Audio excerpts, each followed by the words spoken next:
In this quick tutorial, I'm going to show you how to use time reports to identify bottlenecks in your workflow. If you've ever felt like certain tasks or processes are dragging, slowing down progress, or causing inefficiencies, you're in the right place.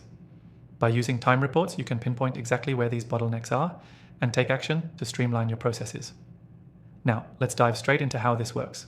The first thing you need to do is gather your time reports. Whether you're using a project management tool, time tracking software, or even a manual system, having a clear record of where time is spent is essential. Once you've got your reports, it's time to start analyzing them. The first step in identifying bottlenecks is to look for tasks or stages in your process that consistently take longer than expected. If certain activities are taking up a disproportionate amount of time, that's a good sign you might have a bottleneck. For example, if one team member is consistently spending more time than others on the same task, it could be a sign that they're struggling with a particular part of the process, or they may be overwhelmed with work. Next, look at the overall workflow. Are there stages where work is getting held up or delayed for reasons that aren't obvious? You'll often see this in the waiting times, like when work is waiting for approval, waiting for input, or when there's a handoff between departments that takes longer than necessary. These delays are often the hidden bottlenecks in your process. Once you've identified potential bottlenecks, it's time to dig deeper. For each bottleneck, ask yourself a few questions. Is this due to a lack of resources? Is there a skill gap or process inefficiency? Are there any unnecessary steps that can be removed? Pinpointing the root cause will help you determine what needs to change. From there, it's time to take action. If a task is taking too long because of a resource shortage, maybe it's time to reallocate resources or get additional help.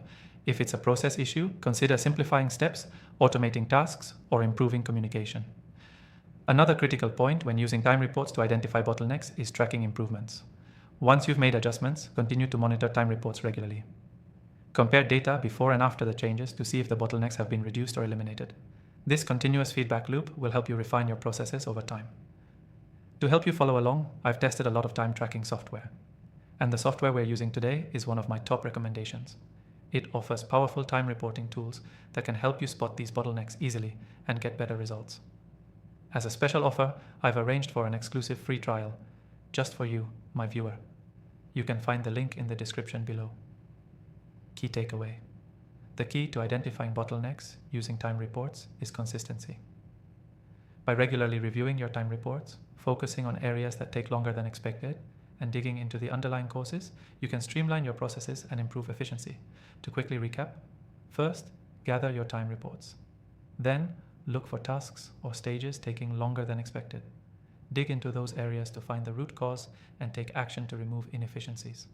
Lastly, track your improvements by comparing time reports before and after changes. And remember, don't forget to take advantage of the free trial in the description. Thanks for watching, and good luck in identifying and eliminating those bottlenecks.